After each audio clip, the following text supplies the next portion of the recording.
La mafia causa estragos en la ciudad de Nueva York, pero el gobierno promete acabar con ella. Agentes secretos exponen su vida. Estábamos dispuestos a asumir riesgos. Se acumulan las pruebas. Y descubren el círculo secreto de los jefes de la mafia, que controlan casi toda la actividad subterránea. Era impresionante. Estaban trabajando juntos.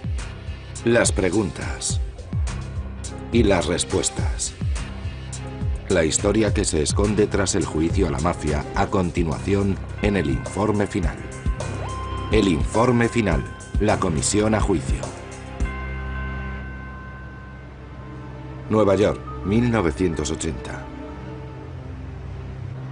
La metrópoli más grande de los Estados Unidos está invadida por una organización ilegal llamada la Cosa Nostra, más conocida como la mafia.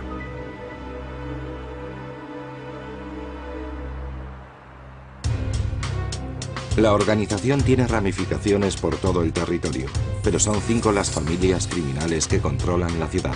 Los jefes de estas familias dirigen las operaciones. Los presuntos líderes son el jefe de los Gambino, Paul Castellano, alias Big Paul, el jefe de los genoveses, Anthony Salerno, alias Fat Tony, el jefe de los Bonanno, Philip Rastelli, alias Rusty, el jefe de los Lucchesi, Anthony Corallo, alias Tony Dax, y el jefe de los Colombo, Carmine Persico, conocido como The Snake. Cada jefe está en la cumbre de una jerarquía altamente organizada, con subjefes, capitanes y soldados rasos y asociados. Más de 1100 hombres solo en Nueva York. Los del nivel más bajo se ocupan del trabajo sucio. Los soldados eran los que hacían los préstamos, los robos, los fraudes. Ellos eran los que ingresaban el dinero. Y por supuesto en la mafia el dinero fluía hacia arriba. Todos tenían que aportar hacia arriba. Parte del dinero procede de la extorsión a empresas de distintos sectores, como el transporte de mercancías, el textil, la recogida de basuras y la construcción. Las familias mafiosas siempre han intentado actuar de la misma forma. Entran en cualquier negocio legal que pueden con el fin de obtener ingresos legales. Y también consiguen dinero extorsionando a otros negocios. Las operaciones de la mafia propagan el miedo por Nueva York. El asesinato, los incendios provocados y los coches bomba son algunos de los métodos que utiliza la mafia para persuadir a quienes no quieren someterse a sus normas. Si les desafías, no sabes lo que te puede ocurrir. No tienen ningún escrúpulo para matar. El juego, la extorsión y los préstamos son las actividades que las fuerzas de seguridad del Estado tienen como objetivo, pero resulta difícil detener a los mafiosos. Las investigaciones del crimen organizado son las más difíciles, porque tratas con criminales experimentados que de algún modo son conscientes de que se les vigila. No hablan por teléfono y no firman con su nombre para no dejar rastros. A pesar de todos sus esfuerzos, los agentes solo detienen ocasionalmente a algún jefe, y sus abogados defensores consiguen negociar cortas temporadas en la cárcel. Después los mafiosos vuelven a las calles y el conjunto de la organización permanece fuerte. 1981. Oficina del FBI en Nueva York. El agente especial James Kostler se hace cargo como supervisor de coordinación de la Brigada del Crimen Organizado del FBI. Está decidido a revisar la forma en que el FBI lucha contra la mafia. Por suerte, era un momento en que el crimen organizado era muy importante para el gobierno. Ronald Reagan llegó a la presidencia y lo convirtió en una de sus prioridades. A 30 kilómetros de allí, en White Plains, Nueva York, Ronald Goldstock entra como nuevo director del Destacamento Especial contra el Crimen Organizado, OCTF. Durante 10 años el destacamento ha seguido su propia investigación de la mafia, pero sin grandes resultados. Prácticamente era una organización muerta. Y pensamos en tratar el problema del crimen organizado, no deteniendo y llevando a la cárcel a personas individuales, sino eliminando bandas enteras. Kostler y Goldstock llegan a la misma conclusión sobre cómo acabar con la mafia, utilizando una ley federal de hace 10 años conocida como RICO, Ley del Crimen Organizado y Organizaciones Corruptas. La ley permite a las fuerzas de seguridad perseguir a grupos de criminales. La clave está en demostrar la relación de una empresa con una actividad ilegal.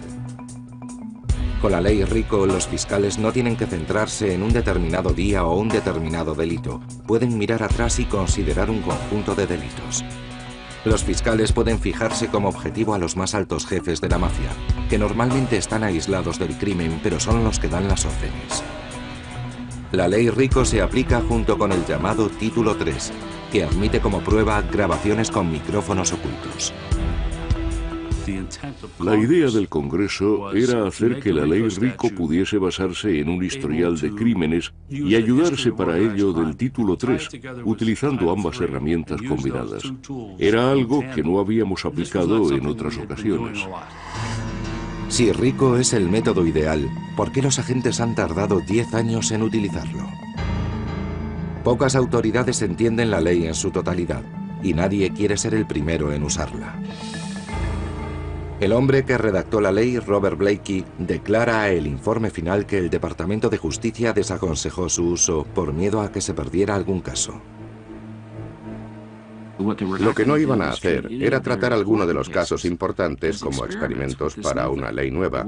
Querían tener un precedente y nadie quería ser el primero. Pero alguien está dispuesto. En el FBI, James Kostler trabaja en la reorganización de la estrategia antimafia. Normalmente nos fijábamos en los delitos que cometía un grupo de gente y los procesábamos por cometerlos. Nunca mirábamos al grupo como un todo. Kostler crea 5 brigadas contra el crimen organizado, una para cada familia mafiosa. Su objetivo, los jefes. Atrapando al jefe, espera desmantelar la infraestructura de cada familia. Teníamos un plan e íbamos a seguirlo. Íbamos por los jerarcas de las familias. Entre tanto, en el destacamento especial, Ronald Goldstock empieza su propia investigación centrándose en las industrias y en los sindicatos.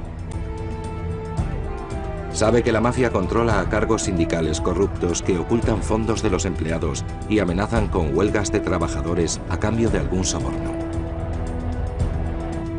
RICO no era solo una teoría de enjuiciamiento, sino también de investigación. Pensamos no tanto en las familias mafiosas como en las industrias y en cómo impedir que la mafia continuase actuando. Las agencias empiezan sus investigaciones con el objetivo de acabar con cada familia y su jefe. Abril 1982. El New York Times publica unos artículos detallando la influencia de la mafia en la construcción, que mueve $1.000 millones al año. Debido al control total de la mafia sobre los suministros de cemento, los costes son un 70% más altos en Nueva York que en otras ciudades. Los grandes jefes de las familias mafiosas de Nueva York decidieron crear un cártel en el que reunieron a los principales contratistas de cemento y de Cijerón. Nosotros vamos a repartir todos los contratos. Ustedes ya no tendrán que competir. De esta forma la mafia se queda con un 2% de cada operación y los contratistas elevan sus tarifas para cubrir la extorsión. Los contratistas que se reparten los sobornos con los jefes de la mafia son conocidos como el Club del Cemento. La negativa a unirse al club tiene serias consecuencias. No tenían más remedio que unirse a la asociación y aceptar sus reglas. No hacerlo acarreaba daños económicos y físicos, incluso la muerte. Los investigadores ven en el cemento la base para montar su investigación, pero necesitan pruebas fehacientes. Confían en que una campaña de vigilancia y escuchas telefónicas puedan ser la clave para atraparles. 14 de octubre de 1982. El presidente Ronald Reagan declara que la mafia se mueve sin control. The existence of this nationwide criminal network and its willingness, and too often its success, in corrupting and gaining protection from those in high places, is an affront to every law-abiding American. Para él, las razones del éxito de la mafia son claras. Vows of secrecy and loyalty, insulation of its leaders from direct criminal involvement, bribery and corruption of law enforcement and public officials. Ordena que el FBI colabore con las autoridades del estado de Nueva York. Las dos agencias emprenderán una campaña de vigilancia para infiltrarse en ese mundo secreto. Lo que hacíamos era tan apasionante que realmente queríamos llegar hasta el final. Los secretos que descubren abrirán las puertas del mundo mafioso.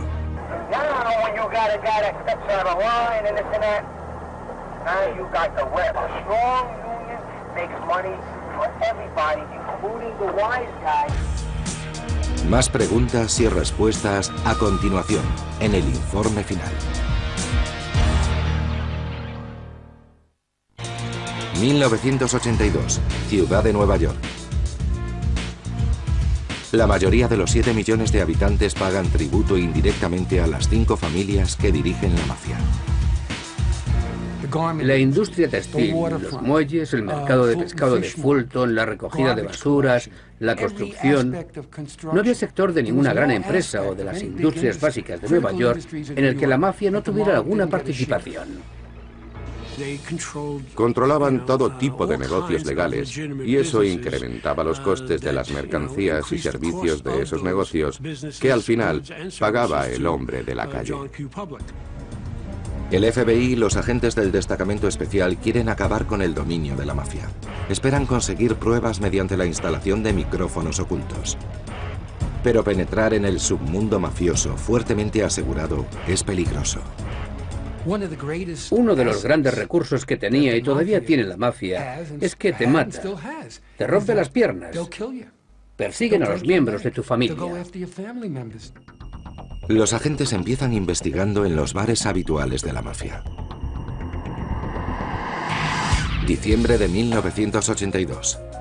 Brooklyn, Nueva York.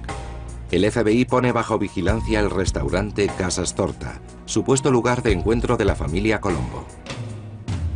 Su jefe, Carmine Persico, está encarcelado, pero los agentes sospechan que sigue controlando el mundo de la extorsión. Carmine Persico trataba de mantener contactos con su familia y sus subordinados. Así la dirigía como le parecía más conveniente. Joe Cantamessa supervisa la brigada de operaciones técnicas del FBI. Su objetivo es conocer el interior del restaurante antes de instalar los micrófonos. Un poco antes tuvimos ocasión de ejercer una pequeña vigilancia sobre las personas y el lugar. Vigila la zona buscando la manera de infiltrarse en el restaurante de la familia Colombo. ¿Hay alguna ventana que yo pueda dejar abierta? ¿Puedo ver dónde guardan las llaves o algo que pudiera facilitar una entrada discreta, ya sea sigilosa o rápida? Cantamessa observa que los Colombo utilizan una determinada mesa para los asuntos oficiales. Tendrá que intentar acceder por el conducto de ventilación para que el dispositivo sea eficaz. Es una misión arriesgada. Si los hombres de los Colombo le sorprenden, podría morir. 3 de la mañana.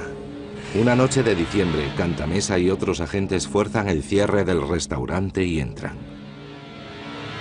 Acceden al conducto de ventilación y ponen un micrófono, pero no terminan el trabajo. Los agentes se dan cuenta de que tienen que volver a entrar a la noche siguiente para conectar el transmisor. Si quieres tener todo en cuenta, hasta el último detalle, a veces no puedes hacerlo todo de una vez. Vuelven al restaurante y se arriesgan a ser descubiertos en el territorio de la mafia. Pero una hora después los agentes huyen sin ser vistos. El trabajo ha sido un éxito. Los agentes prestan especial interés cuando escuchan las conversaciones de un soldado de la mafia llamado Ralph Scopo.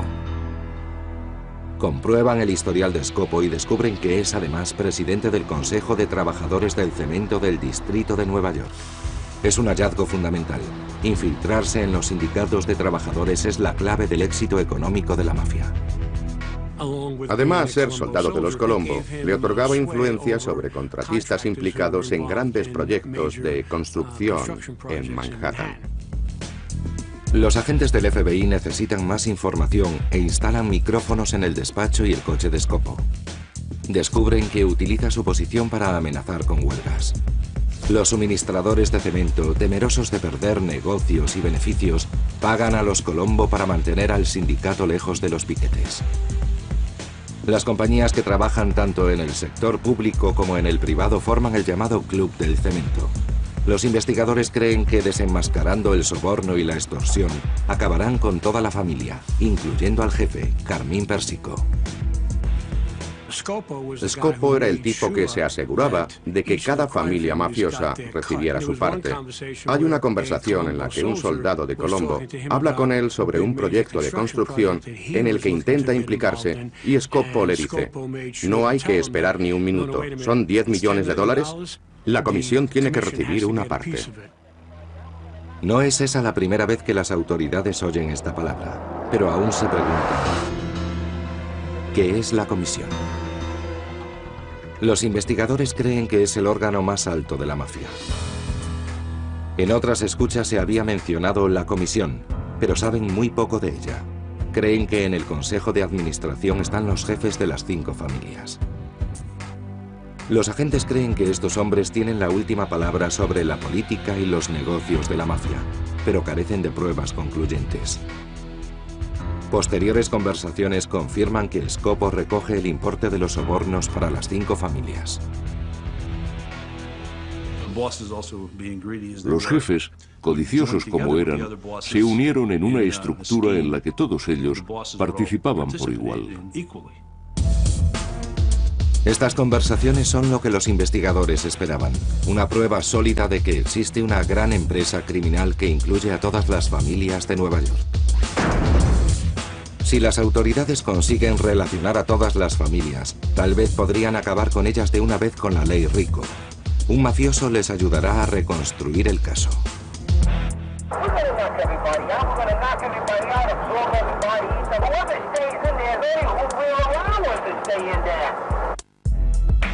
Esto y otras preguntas y respuestas a continuación en el informe final.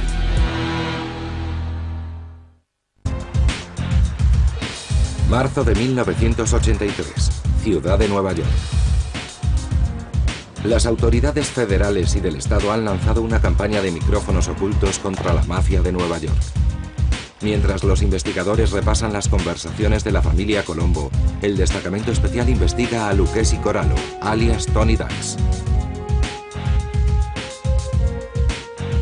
Los investigadores sospechan que Corallo controla la recogida de basuras de Long Island y dirige su negocio desde el asiento trasero de su Jaguar negro.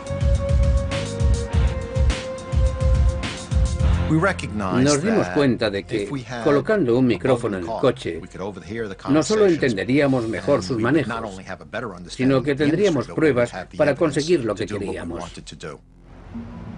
El destacamento especial sabe que será un trabajo difícil. Las interferencias y el limitado ancho de banda de transmisión hicieron inútiles otras instalaciones en coches.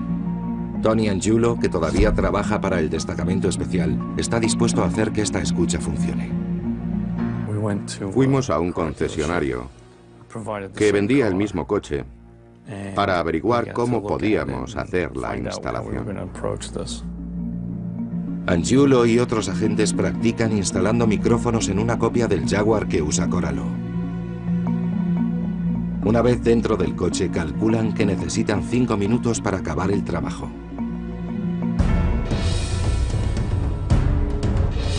...23 de marzo. Mientras el chofer de Corallo asiste a una cena en Long Island, su Jaguar permanece vacío. Era un gran evento que duraría al menos 3 horas. Era nuestra mejor oportunidad. 3 agentes se bajan del coche. Sus movimientos son rápidos y precisos. Había que retirar una pieza del coche, instalar el aparato y después volverla a colocar sin que se notase que había sido manipulada. Con cinta aislante sujetan un micrófono y un transmisor en el interior del salpicadero. Después conectan los 2 aparatos a la batería del coche, que les proporcionará energía eléctrica. El trabajo dura menos de 10 minutos y los agentes se dispersan.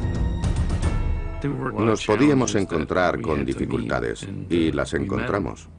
Fue un rotundo éxito. Pero se plantea un problema: grabar en constante movimiento.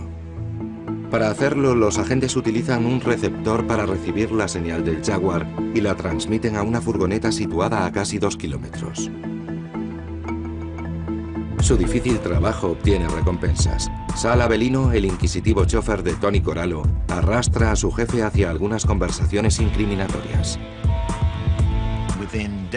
En unos días tuvimos a Corallo diciendo que él era el jefe de la familia Lucchesi. algo que no habíamos conseguido hasta entonces. La admisión de Corallo de que él es el jefe le implica en la organización y proporciona pruebas para aplicarle la ley Rico. Los agentes siguen persiguiendo a Avelino. Escuchan una conversación sobre los planes de los Lucchesi para controlar la recogida de basuras de la ciudad, eliminando a la competencia.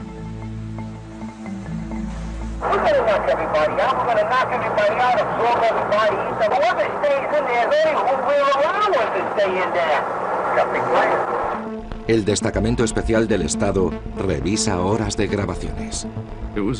Era interesante porque cada día contaban más sobre lo que iban a hacer y nosotros averiguábamos todo tipo de detalles sobre cuáles eran sus planes. Pero resulta muy difícil seguir constantemente a alguien sin que se dé cuenta. Había que estar a una distancia razonable del vehículo para poder oír bien. El problema era que Corallo y Avelino eran muy cautos. El propio Corallo ajustaba el retrovisor para poder ver quién venía por detrás. Sabían muy bien que les vigilaban. Los agentes guardan las distancias y escuchan a Sal Avelino hablando de un creciente resentimiento contra el sospechoso jefe de los Gambino, Paul Castellano. Creen que Castellano se ha vuelto muy codicioso y se está quedando con más de lo que le corresponde.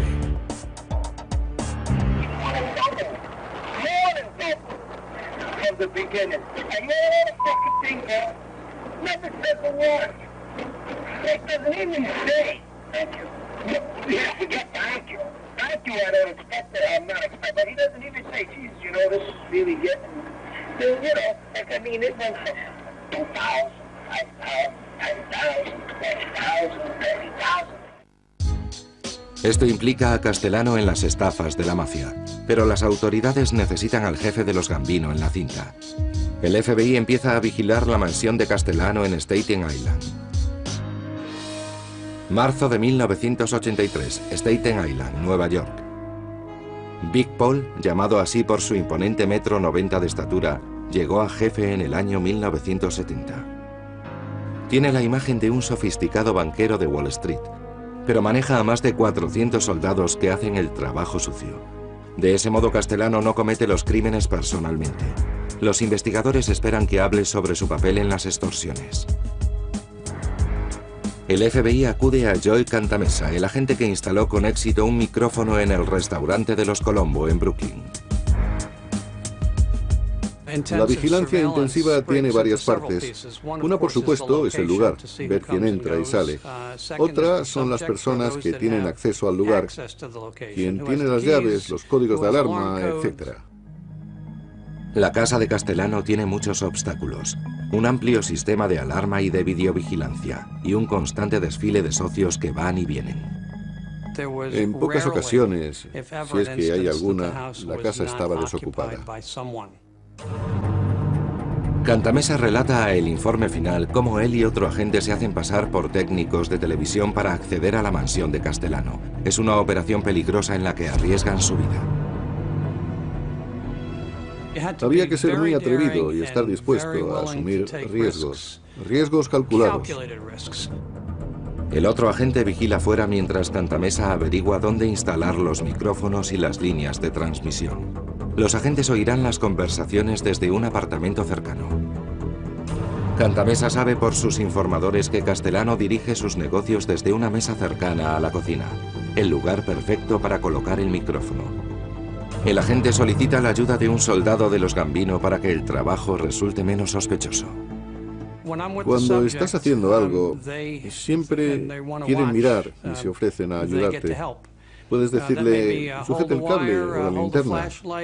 ¿Puede darme el destornillador? Consigue colocar el micrófono y abandona la casa sin ser descubierto.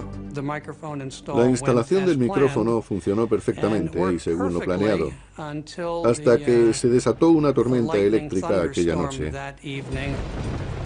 La tormenta corta la transmisión. Cantamessa tendrá que volver a entrar en la casa. Por suerte, Castellano y sus colaboradores se creen la historia de la reparación. Pocas horas después, la voz de Big Paul retumba a través del transmisor. A partir de las conversaciones de aquella escucha, el FBI consiguió demostrar que Paul Castellano era el cabecilla de la familia Gambino y que había cierta conexión entre todas las familias criminales. Las 5 familias están implicadas en los turbios negocios de la construcción, el llamado Club del Cemento. Fue algo impresionante. Rápidamente nos dimos cuenta de que las familias no eran bandas distintas y separadas. Estaban trabajando juntas. Ahora que los investigadores saben que la mafia opera como una organización dirigida por una comisión de jefes, pueden utilizar la ley RICO para procesar a todas las familias a la vez. Realmente la importancia de la investigación no había estado clara hasta que se completó el trabajo. También descubren que existen desavenencias en la familia Gambino. Un capitán llamado John Gotti no está contento con la creciente avaricia de Castellano.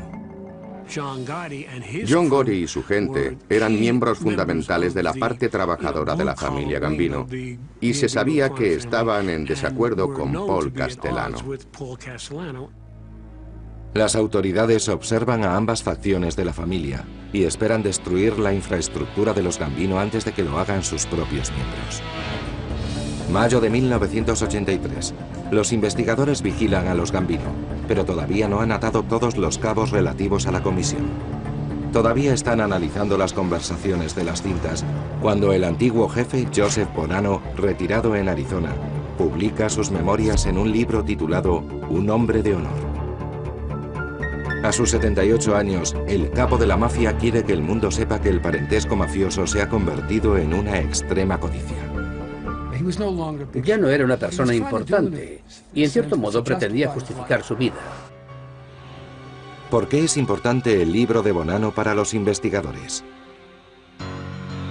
Bonanno incluye en él todo un capítulo que habla de la comisión.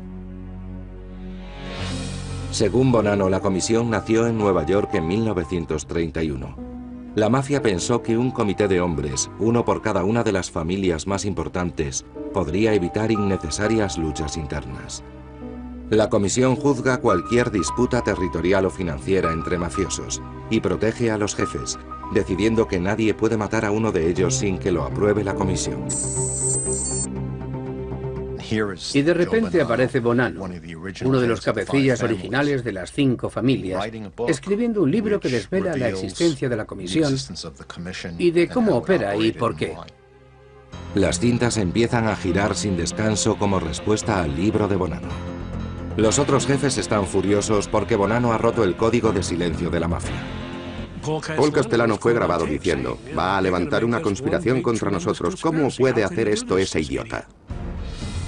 Agosto de 1983. Ronald Goldstock, responsable del Destacamento Especial contra el Crimen Organizado de Nueva York, habla con el fiscal Rudy Giuliani con un objetivo: reunir todas las investigaciones sobre las diferentes familias en un único caso. Los abogados de la acusación pueden utilizar la ley RICO para encausar a los jefes. Aunque ellos no hayan cometido los crímenes, son la clave de la organización. Les puse la teoría que habíamos desarrollado sobre el caso de la comisión y se mostró muy receptivo. La clave para acabar con la mafia es demostrar al jurado que existe una empresa criminal. Y todas las pruebas sirven, desde las grabaciones hasta el libro de Bonanno.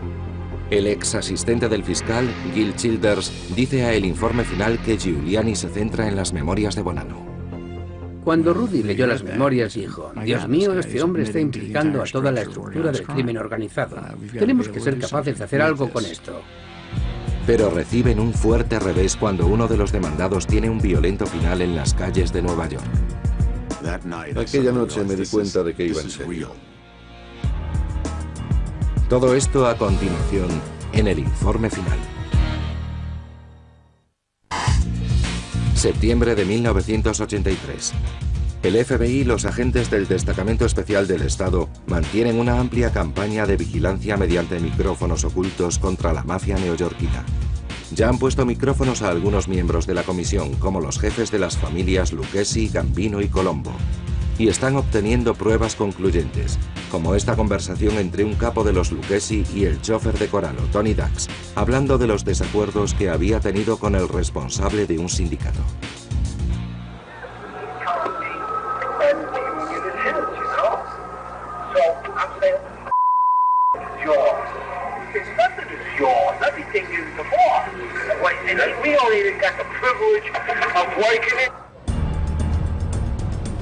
El trabajo de los investigadores aún no está terminado. Tienen cintas de jefes y subjefes que demuestran que dirigen redes de sobornos, pero necesitan cazar a otro miembro sospechoso de la comisión, el jefe de los Genovese, Anthony Salerno. A pesar de su aspecto discreto, Salerno es uno de los mafiosos más ricos.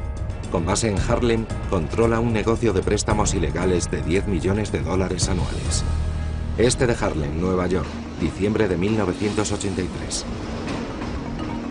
El agente del FBI, Joey Cantamessa, estudia el Palma Boys Social Club, el lugar favorito de Salerno. Confía en poder grabar reuniones de Salerno con sus principales secuaces. Sin esas cintas, la fiscalía tendrá muchas dificultades para implicar a los Genovese en la operación. El agente detecta enseguida un inconveniente. Un enorme cierre metálico que cubre la entrada y que garantiza que puede hacer mucho ruido. Por las actividades de vigilancia, sabíamos que cuando lo abrían, este cierre en concreto tenía una de las aperturas más ruidosas que el equipo de vigilancia había oído nunca. Para resolver el problema, Cantamessa colocó un camión de la basura enfrente de la puerta. Cuando nos pusimos a levantar el cierre, no podíamos oír ni nuestros pensamientos. Los agentes entran en el sótano que hay debajo de la mesa de reuniones y hacen un agujero para pasar el cable del transmisor. Cantamessa tiene que gatear entre ratas para colocar el dispositivo.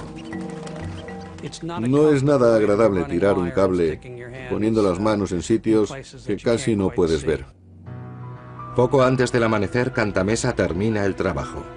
Más tarde ese mismo día, la voz profunda de Salerno pasa a través del cable. Tenían a Fat Tony Salerno hablando de la comisión en las cintas grabadas con el micrófono del Palma Boys Social Club. Los agentes tienen grabaciones de todas las familias mafiosas de Nueva York, pero siguen intentando probar que los miembros de la comisión se reúnen para discutir sus negocios ilegales. 15 de mayo de 1984. Los agentes del FBI actúan basándose en una filtración que podría ser la clave del caso. Una reunión de la comisión en una casa de Staten Island. Las reuniones de la comisión se hacen con gran seguridad y en los lugares más insospechados y que nunca han podido ser espiados. Cada uno de los jefes es conducido por uno de los soldados de su familia hasta un lugar determinado y seguro. Principalmente un lugar que no infunda sospechas al FBI y a las fuerzas de la ley. Los agentes vigilan la casa desde una furgoneta a algunos bloques de distancia, esperando conseguir fotos de todos los jefes juntos. Uno tras otro, los jefes salen de la casa y son captados por las cámaras del FBI. Las cámaras captan a Paul Castellano, Fat Tony, Salerno, Tony Dax, Corallo y varios mafiosos más. Tenemos fotografías de todos los jefes y de todos sus secuaces, o de alguien que es su ayudante. Hay fotos de todo el que entró en la casa. El caso contra los jefes es tan extenso, con cintas que hablan de extorsiones y fotos de todos los jefes juntos, que los mismos mafiosos sospechan que algo está pasando, incluido el chofer de Corallo.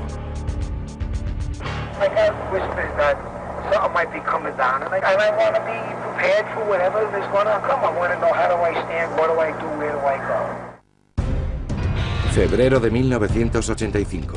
Con pruebas contundentes en forma de fotografías y grabaciones, el fiscal del distrito, Rudy Giuliani, está preparado para anunciar una acusación masiva. Fue una tremenda explosión de energía. Todo el mundo sabía que iba a ser un caso espectacular.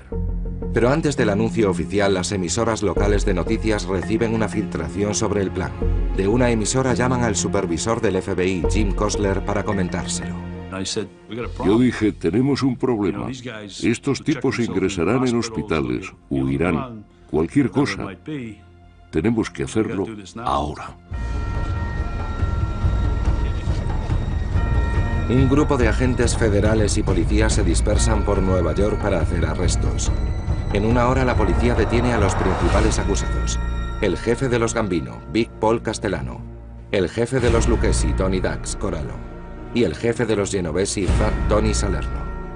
Carmine Persico, The Snake, está actualmente bajo custodia federal por otro cargo que le acusa de ser el jefe de la familia mafiosa Colombo. El jefe de los Bonanno, Philip Rastelli, alias Rusty, no está acusado, pero ya está en prisión por otros cargos. El jefe Joe Bonanno alega incapacidad médica y rechaza una oferta personal de Giuliani para colaborar. 26 de febrero de 1985. I would say this is a very major blow against the mafia in New York, and I think it helps throughout the United States because the New York families have great influence. Giuliani anuncia oficialmente la acusación de 15 cargos a los jefes y representantes de las 5 familias mafiosas de Nueva York. Acusan a los 9 hombres de participar en una comisión nacional que controlaba actividades mafiosas como tráfico de drogas, préstamos ilegales, juego y chantaje laboral. El procesamiento no mantiene mucho tiempo a los ricos jefes fuera de la calle. 18 de diciembre de 1985. El jefe de los Gambino, Paul Castellano, queda libre bajo fianza de $2 millones. Giuliani y el FBI creen que su caso más fuerte es contra Castellano, que dirige una operación con más de 500 socios. Además saben que muchos miembros de la familia están descontentos con su liderazgo. Habíamos oído algo sobre reuniones secretas, pero no teníamos información específica. 5:45 de la tarde. La hora punta llena de tráfico en las calles del centro de Manhattan. El sedán negro de Castellano se detiene ante la puerta del Sparks, un restaurante de la calle 46.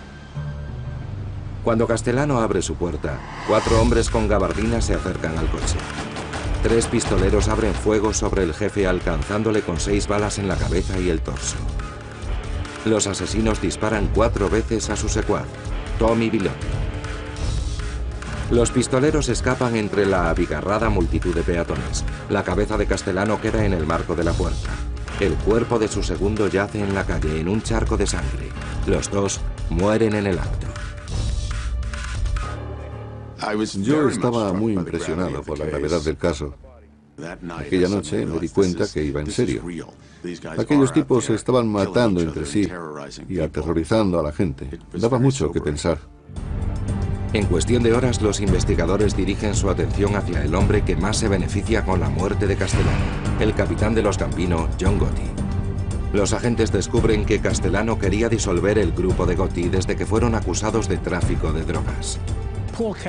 Paul Castellano estaba furioso con John Gotti y su gente.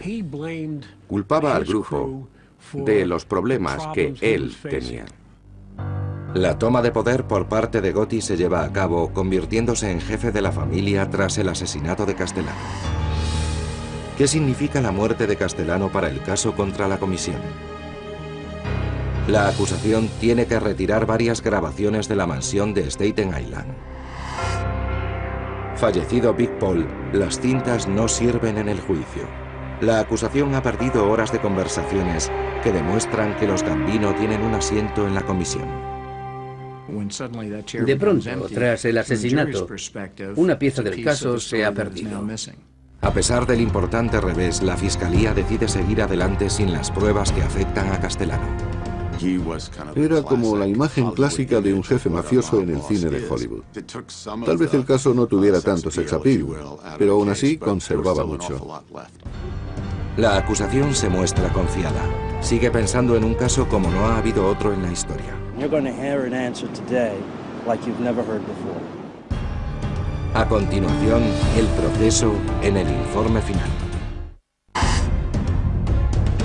8 de septiembre de 1986. La selección del jurado para el juicio contra la Comisión de la Mafia empieza en el juzgado del Distrito Federal en Manhattan Sur. El fiscal del distrito, Rudy Giuliani, ha designado a Michael Chertoff como abogado líder de la acusación. El joven abogado tiene que convencer al jurado de que estos jefes se sientan en un peligroso consejo conocido como la Comisión y que dirigen una empresa criminal conocida como mafia. Nunca sabes cómo va a responder el jurado, pero teníamos pruebas muy determinantes. En el discurso de apertura, Michael Chertoff explica que la comisión es una empresa corrupta dominada por un principio único, la codicia. Las cintas de audio son su prueba fundamental. como esta grabación de un capitán de los Lucchesi que habla del control de su familia sobre el sindicato de recogida de basuras.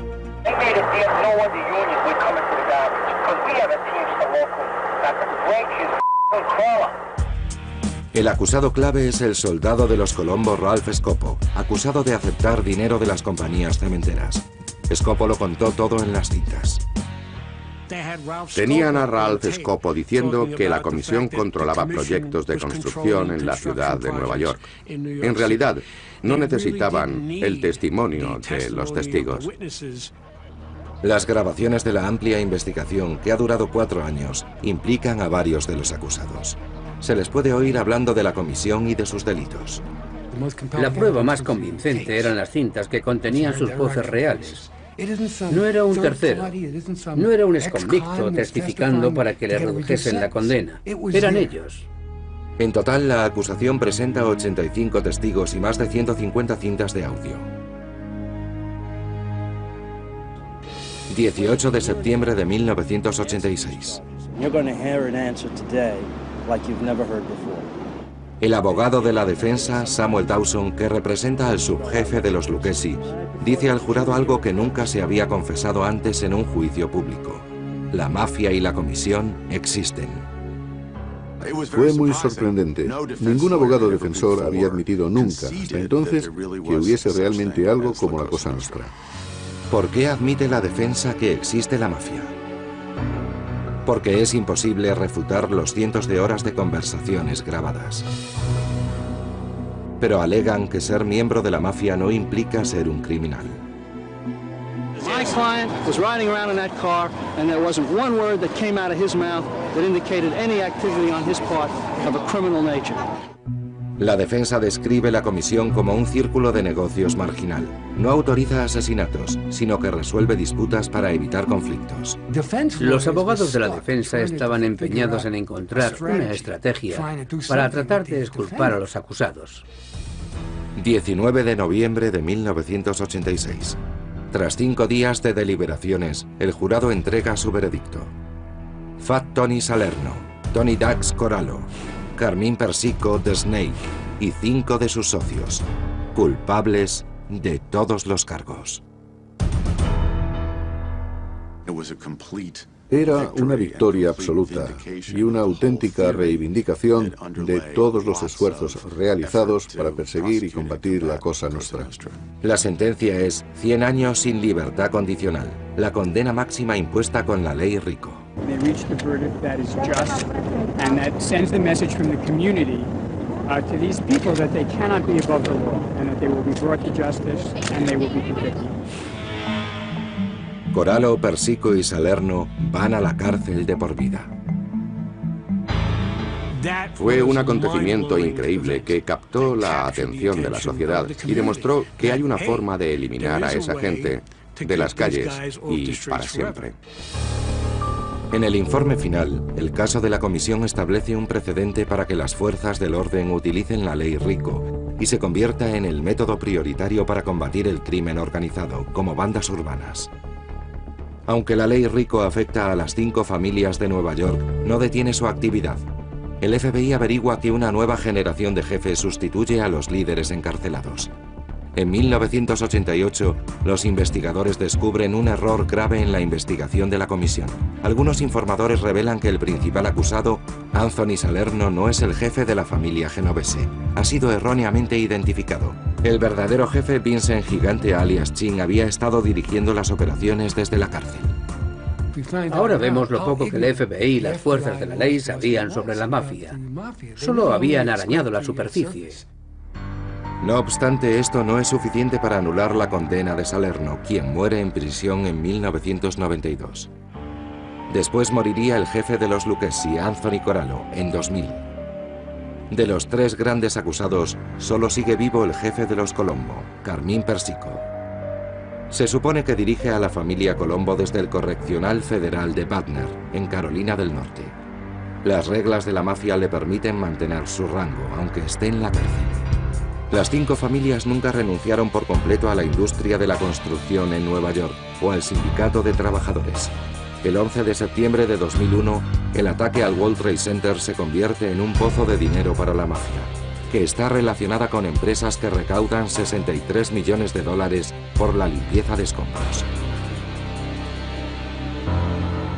Aunque la mafia sigue operando en las principales ciudades de Estados Unidos, el FBI dice que solo en Nueva York y Chicago mantiene algo de su esquema original. Ahora hay nuevos jefes, y las condenas por la ley RICO no han conseguido destruir la comisión. Parece ser que todavía existe, pero no es probable que consiga el mismo control de antaño. Ciertamente la nube que formaba la comisión se ha disipado. Muchas de las familias mafiosas están desorganizadas. Los jefes han sido condenados una y otra vez. Creo que esto significa que aún no es de noche, sino el anochecer. En la organización criminal todavía no se ha puesto el sol, pero se está poniendo. Aunque algo afectada, la mafia sigue existiendo, esperando que una nueva generación reconstruya la antigua gloria de la Cosa Nostra.